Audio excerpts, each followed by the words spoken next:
Welcome, today we're going to show you how to redeem your BPI credit points. If you want to redeem your BPI credit points, it's actually very easy through the VYBE app.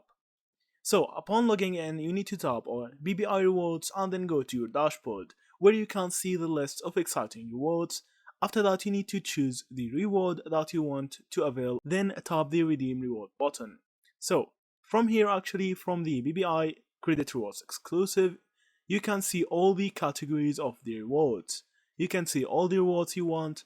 Like here, you can shop from the iStore, from the Apple Store. You can click on here to view the reward.